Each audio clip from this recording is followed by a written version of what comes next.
আসসালামু আলাইকুম। বাংলা সংবাদে সবাইকে স্বাগত জানাচ্ছি। আমি চিন্তিয়া হক। শুরুতেই সংবাদ শিরোনাম।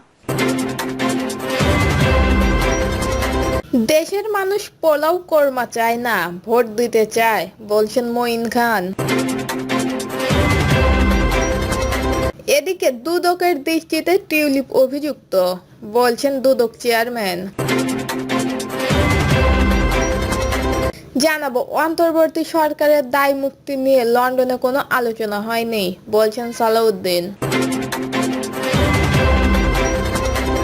যখন প্রবাসীদের ভোটের প্রশ্ন আসে তখন মুখে কুলুপ কেন, জানতে চান সার্জিস। এবং সর্বশেষ জানাবো, লন্ডন বৈঠকের বিষয় ও সিদ্ধান্ত পরিষ্কার করতে হবে, বলছে চরমোনাই পীর। শুনছিলেন সংবাদ শিরোনাম, এবারে বিস্তারিত।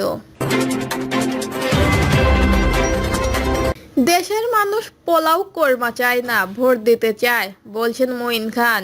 বাংলাদেশের মানুষ ভোট দিতে উন্মুখ হয়ে আছে বলে মন্তব্য করেছেন বিএনপি স্থায়ী কমিটির সদস্য ডক্টর আব্দুল মঈন খান।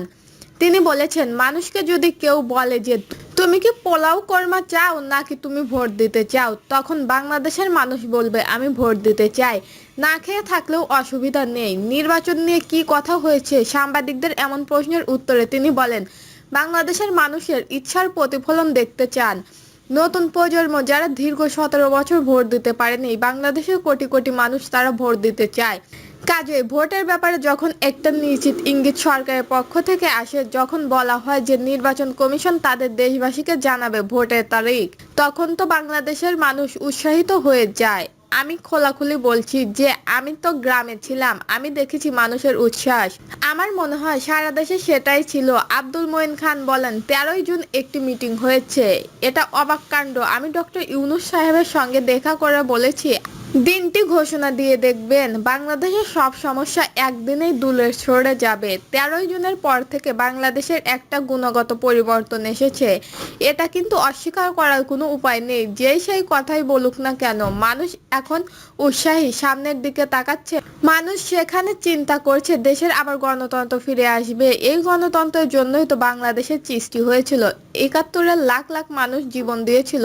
আমাদের গণতন্ত্র প্রয়োজন এবং গণতান্ত্রিক যে প্রতিষ্ঠা সেগুলো পুনর্গঠন করতে হবে, শক্তিশালী করতে হবে, যাতে মানুষ তার গণতান্ত্রিক অধিকার এদেশে প্রয়োগ করতে পারে। দুদকের দৃষ্টিতে টিউলিপ অভিযুক্ত, বলছেন দুদক চেয়ারম্যান। দুর্নীতি দমন কমিশনের চেয়ারম্যান মোহাম্মদ মোমেন বলেছেন, ব্রিটিশ এমপি টিউলিপ সিদ্দিকীকে 3টি মামলায় অভিযুক্ত করা হয়েছে। তিনি দুদকের কাছ থেকে পলাতক আসামি। তার দুর্নীতির বিষয়ে আইনগতভাবে এগোচ্ছে দুদক। দুদক চেয়ারম্যান বলেন, টিউলিপের বিরুদ্ধে ফ্ল্যাট জালিয়াতি সহ 3টি অভিযোগের প্রমাণ পেয়েছে দুদক। মৎস্য খামার, ইনকাম ট্যাক্স, হঠাৎ করে 10 থেকে 30 ভরি স্বর্ণ বাড়া সহ নানা অসঙ্গতি পাওয়া গেছে। এক প্রশ্নের জবাবে ডক্টর মোয়েন বলেন, টিউলিপ সিদ্দিক যতই বলুক তিনি ব্রিটিশ নাগরিক, আমাদের কাগজপত্রে তিনি বাংলাদেশের নাগরিক। আমরা আমাদের নাগরিকের বিরুদ্ধে আইন অনুযায়ী ব্যবস্থা নিচ্ছি। টিউলিপ যদি নির্দোষ হয় তাহলে তার মন্ত্রিত্ব গেল কেন? এর আগে জিজ্ঞাসাবাদের জন্য টিউলিপকে তলব করেছে দুদক। 15ই জুন দুদকের প্রধান কার্যালয় থেকে পাঠানো তলবি নোটিশ সরাসরি ঢাকা মোহাম্মদপুর জনতা হাউজিং সোসাইটি, ধানমন্ডির আবাসিক এলাকা, গুলশান 1 ও 2 এলাকার আবাসিক এই 5টি ঠিকানায় এবং গুলশান থানা ও ধানমন্ডি থানার মাধ্যমে পাঠানো হয়। এর আগে 14ই মে জিজ্ঞাসাবাদের জন্য তাকে তলব করে চিঠি দেয় তদন্ত কর্মকর্তা দুদকের উপসহকারী পরিচালক মোহাম্মদ আব্দুল্লাহ আল মামুন। সেই সময় পৃথক নোটিশে একই মামলায় অপর আসামি রাজউকের সাবেক সহকারী আইন উপদেষ্টা শাহ খলিলুজ্জামান ও সরদার মোশাররফ হোসেনকেও তলব করা হয়। তবে দুদকের ডাকে সাড়া দেননি টিউলিপ সহ অন্যরা। অন্তর্বর্তী সরকারের দায় মুক্তি নিয়ে লন্ডনে কোনো আলোচনা হয়নি, বলছেন সালাউদ্দিন। বিএনপি জাতীয় স্থায়ী কমিটির সদস্য সালাউদ্দিন আহমেদ বলেছেন, লন্ডনে কারো দায় মুক্তি নিয়ে কোনো আলোচনা হয়নি। একই সাথে তিনি অন্তর্বর্তী সরকারের সংবিধানের বৈধতা এবং এর উপদেষ্টা পরিষদের সদস্যদের যোগ্যতা নিয়েও প্রশ্ন তুলেছেন। সালাউদ্দিন আহমেদ বলেন, এখানে যেহেতু সাইফুল হক ভাই জিজ্ঞাসা করেছেন যে তাদের দায় মুক্তির বিষয়ে লন্ডনে কোনো আলোচনা হয়েছে কিনা, কারো দায় মুক্তির বিষয়ে আমাদের কোনো আলোচনার প্রসঙ্গ ছিল না।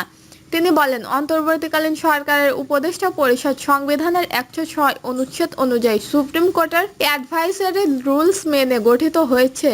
সেহেতু সংবিধান এখনো বলবৎ আছে এবং সরকার সংবিধানের কাঠামোতে চলছে। তাই উপদেষ্টা মন্ত্রীর মর্যাদা পেতে হলে সংবিধানের 66 অনুচ্ছেদ অনুযায়ী সংসদ সদস্য হওয়ার যোগ্যতা থাকা উচিত। এই প্রসঙ্গে তিনি বলেন, বিদেশি নাগরিকত্ব থাকায় তা সংবিধানের আলোকে অযোগ্যতার পর্যায়ে পড়ে। অন্তর্বর্তী সরকারকে উদ্দেশ্য করে সালাউদ্দিন আহমেদ বলেন, সংবিধান অনুযায়ী এই সরকারের অনুমোদন পরবর্তী সংসদে নিতে হবে। আপনাদের এটি মাথায় রাখা উচিত। তিনি আরো বলেন, এই রেটিফিকেশন কিভাবে এবং কোন প্রক্রিয়ায় হবে তা তার দল পরবর্তী বিবেচনা করবে। আলোচনা সভায় সালাউদ্দিন আহমেদ বলেন, অন্তর্বর্তী সরকারকে বলবো, জনগণের পক্ষে, গণতন্ত্রের পক্ষে অতি দ্রুত আমরা যাতে ডেমোক্রেটিক ট্রান্সফরমেশন পেতে পারি সেই রকম কার্যক্রম আপনারা নেবেন। সেই হিসাবে লন্ডনের আলোচনার সূত্র ধরে যে সিদ্ধান্ত হয়েছে সেটি খুব শিগগিরই ইলেকশন কমিশন যথাযথ প্রক্রিয়ায় কমিউনিকেট করবেন, এই আশা প্রত্যাশা করি আপনার কাছ থেকে। যখন প্রবাসীদের ভোটের প্রশ্ন আসে তখন মুখে কুলুপ কেন, জানতে চান সার্জিস। 2026 সালের নির্বাচনে প্রবাসী ভাই বোনদের ভোটাধিকার অবশ্যই নিশ্চিত করতে হবে বলে জানিয়েছে জাতীয় নাগরিক পার্টির উত্তরাঞ্চলের মুখ্য সংগঠন সার্জিস আলম। যখন প্রবাসীদের ভোটাধিকারের প্রশ্ন আসে তখন মুখে কুলুপ কেন বলে প্রশ্ন রেখেছেন তিনি।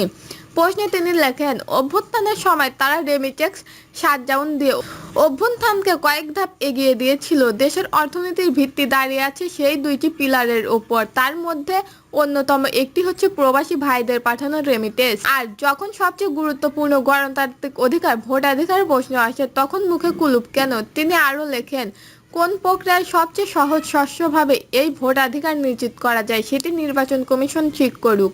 কিন্তু 2026 সালের নির্বাচন প্রবাসী ভাই বোনদের ভোটাধিকার অবশ্যই নিশ্চিত করতে হবে। লন্ডন বৈঠকের বিষয় ও সিদ্ধান্ত পরিষ্কার করতে হবে বলছে চরমোনাই পীর। ইসলামী আন্দোলনের আমির তথা চরমোনাইয়ের পীর সৈয়দ মোহাম্মদ রেজাউল করিম বলেছেন, লন্ডনে প্রধান উপদেষ্টা ও বিএনপির ভারপ্রাপ্ত চেয়ারম্যানের বৈঠক রাজনীতিতে কিছু সংকট সমাধানে গুরুত্বপূর্ণ ভূমিকা রাখলেও অস্থিতিশীলতাও তৈরি করছে। একান্ত বৈঠক রাজনীতির প্রশ্ন তৈরি করেছে। রাজনৈতিক স্বাচ্ছন্দ্যের জন্য দলগুলোর অস্থিরতা দূর করতে একান্ত বৈঠকের আলোচনা ও সিদ্ধান্ত জাতির সামনে উপস্থাপনা করা উচিত। রেজাউল করিম বলেন, ফ্যাসিস্ট বিরোধী লড়াইয়ে দেশের বহু সংখ্যক রাজনৈতিক সংগঠন জীবনের ঝুঁকি নিয়ে অংশ নিয়েছিল। আগামী বাংলাদেশ নির্মাণে সকলকে সমান গুরুত্ব ও মর্যাদা দেওয়ার নৈতিক কর্তব্য। লন্ডনের বৈঠক চরিত্র রাজনৈতিক দলগুলোর মধ্যে অবমূল্যায়নের ধারণা জন্ম নিয়েছে। বিশেষ করে নির্বাচনের আয়োজনের সময় নিয়ে রাজনৈতিক দলগুলোর নানা রকম দাবি থাকা সত্ত্বেও সব উপেক্ষা করে প্রধান উপদেষ্টা জাতির উদ্দেশ্যে ভাষণে একটি সময়সীমা ঘোষণা করেছিলেন।